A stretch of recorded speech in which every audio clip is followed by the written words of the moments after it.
ఎంతకాలం మౌనం, ఎంతకాలం బాధ, మా ప్రాణాలు పోతేనేనా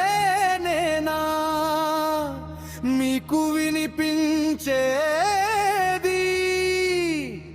మా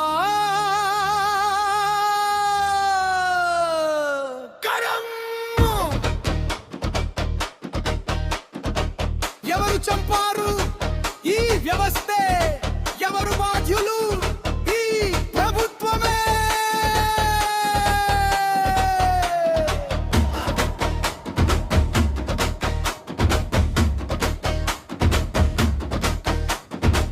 ఖమ్మం మట్టిలో అగ్నిగా మారిన శ్రీనివాస్ రెడ్డి లేక వినిపించలేదా? ఇంట్లో ఊరి వేసుకున్న సురేందర్ గౌడ్ బాధ మీ కళ్ళలో కనిపించలేదా?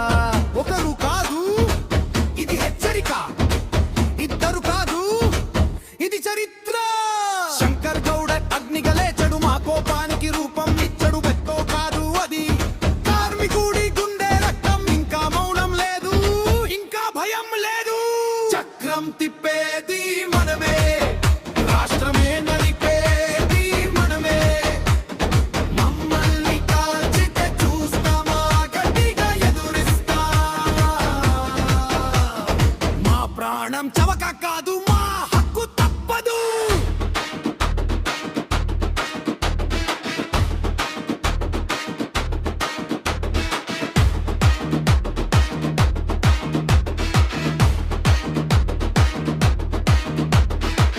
ఉద్యోగ భద్రత ఇప్పుడే కావాలి, ప్రైవేటీకరణ పూర్తిగా ఆగాలి.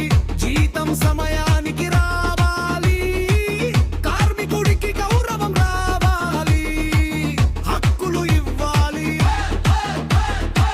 న్యాయం చేయాలి. మా చెమటతో నడిచే బస్సులు మీ మాటలతో ఆగవు. మా కన్నీళ్లను తక్కువ అంచనా వేస్తే ఈ పోరాటం ఆగదు. వినాలి, వినిపిస్తా, ఇవ్వాలి, తీసుకుంటా.